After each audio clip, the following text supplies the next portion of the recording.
और अभी आपको बताते चलते हैं वाक़ई वज़ीर इत्तलात आदा इस वक्त खिताब कर रहे हैं। Required for your target audience. So the first step, because India has always been in a habit of conducting false flag operations. There's a history of false flag operations which we've seen. And these false flag operations are used as a means for aggression and for attacking Pakistan. Because till date,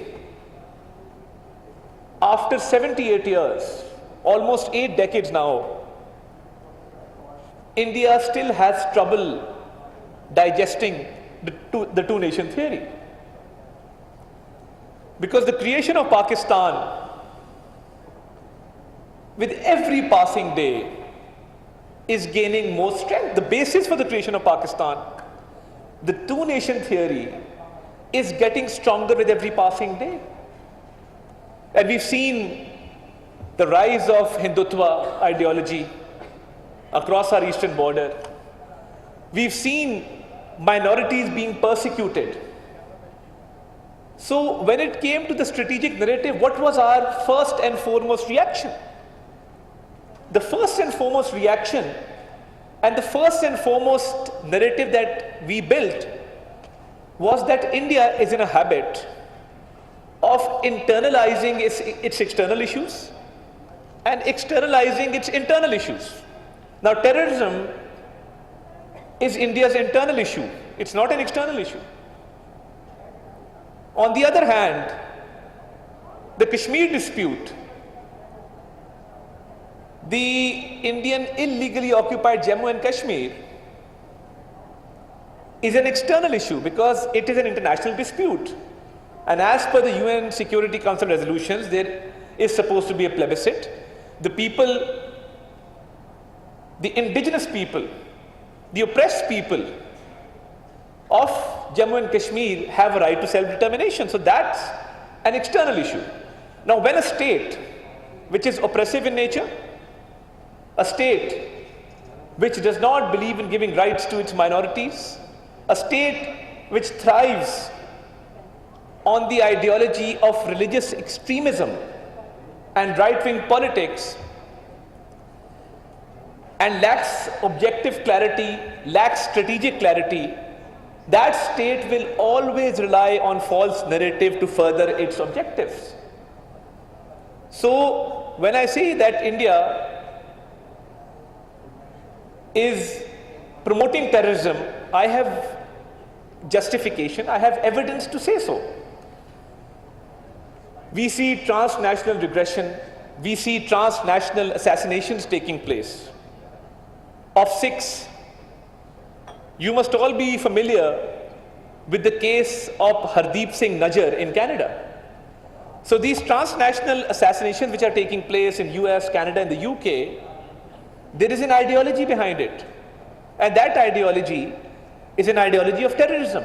So the difference between India and Pakistan when it comes to fighting extremism, when it comes to fighting terrorism is that we are a front-line state against terrorism.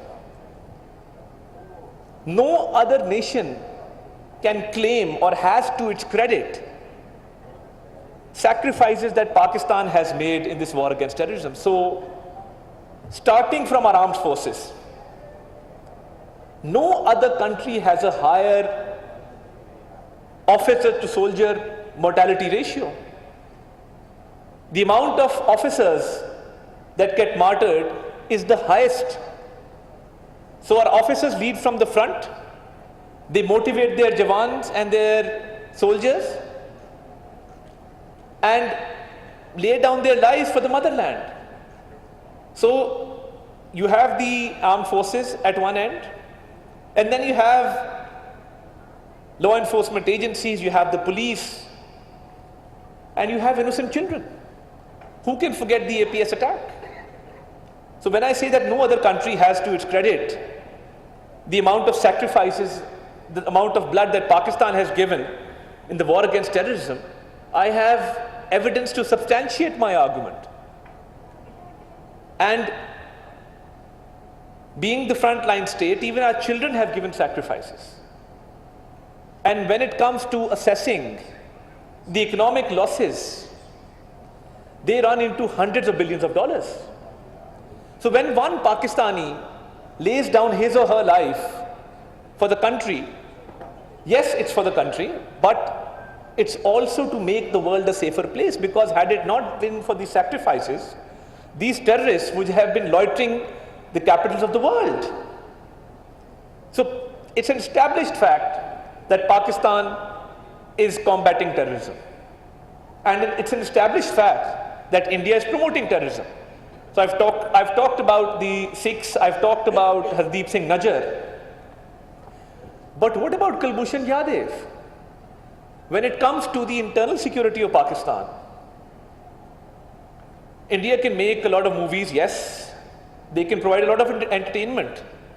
But when it comes to the harsh realities and the ground realities, we not only have captured their spies, but we have legally proven our case at international forums. Coming back to the relevance of this topic today, our first and foremost objective was to tell the world that Pakistan believes in peace, Pakistan is combating terrorism, and India has always promoted terrorism, because they've always spun this argument around on Pakistan. That, Pakistan does cross-border terrorism. And the way this Pahalgam episode was carried out, it is not only absurd, but it's ridiculous the way they built their narrative around Pahalgam. The FIR of the Pahalgam incident being registered after 10 minutes of the incident taking place. Security not being there at this tourist location. The line of control being more than 100 kilometers away from the Pahalgam area. So if an infiltration was to take place, what kind of defense did they have that the so-called terrorists penetrated hundreds of kilometers into their territory and they did not find out? So this raises a lot of questions as to their stance. And to be honest, the edge that we got in the narrative domain was when our Prime Minister Shehbaz Sharif Sahab addressed the cadets at PMA Kakul, and he said that we are ready for an independent, transparent, impartial inquiry into the Pahalgam incident. 1 year on, India has nothing to say. India has no narrative. Every time we raise the issue of the Pahalgam false flag operation, we see no response, because there is none. There is no evidence. So you see, the truth always prevails. The truth is a powerful tool when it comes to building narratives. So on one hand, we were able to prove that we are fighting terrorism and India is promoting terrorism. On the other hand, we had the Pahalgam incident, to which India had no response. And from there onwards, we got an edge in the narrative domain. This edge that we had in the narrative domain would not have been possible without unity, cohesion, and synergy. And when I talk about synergy, the civil-military relations being ideal. Number one, we had a complete unity of thought and action. So if I talk about my ministry, the Ministry of Information and Broadcasting, we were in constant touch with the ISPR, and we were receiving information in real time. And we were sharing information and making joint narratives. So I think synergy was of prime importance. And we saw this synergy, this unity trickle down at all levels. We saw the people of Pakistan standing behind the government, standing behind the armed forces. As Information Minister, when I took to the floor of the House during the war and during the Indian aggression when they attacked Pakistan without justifiable cause, I was proud to have stated that today, across the political divide, we are united. Today, there is no political difference in this parliament, and we are sending out a single message to our enemy that we are united, and we are, alhamdulillah, when we are united, we are a force to be reckoned with. So that message of unity went out, it trickled down, and I must also acknowledge the people of Pakistan. The way they fought this narrative war and grown up with a certain sense of patriotism, I did not know how the Gen Z would react to the situation. But I tell you, the Gen Z of Pakistan were at the top of their game. They passed with flying colors. Why? Because they were innovative. They came up with memes. The whole world is now looking at two nuclear nations on the brink of war, fighting a war. You have missiles flying, you have drones coming in, and you see this young generation posting memes that if you come to Lahore, do not ask for directions, you will surely get lost.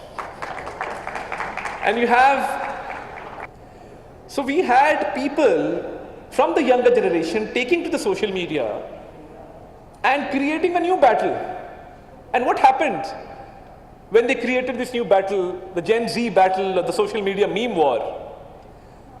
The entire attention of the Indian media was diverted towards that meme war, and they were saying, what kind of people are these?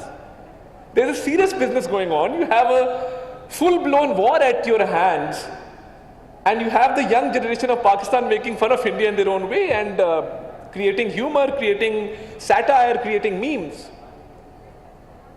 So we must, when we are commemorating this 1 year of Marka-e-Haq, we must pay tribute to the Gen Z of Pakistan, to the younger generation of Pakistan for doing a fabulous job when it came to the narrative building. The Pakistani media channels, when compared with the Indian media channels, Pakistani journalists, Pakistani anchors, I must pay my compliments because they were very mature, they were very responsible, and they avoided sensationalism. So when we used to put on Indian channels, there was a lot of dramatization going on. There was a theater of sorts. And when our narrative got too much for them to digest, which it always does, because they don't have an appetite for truth.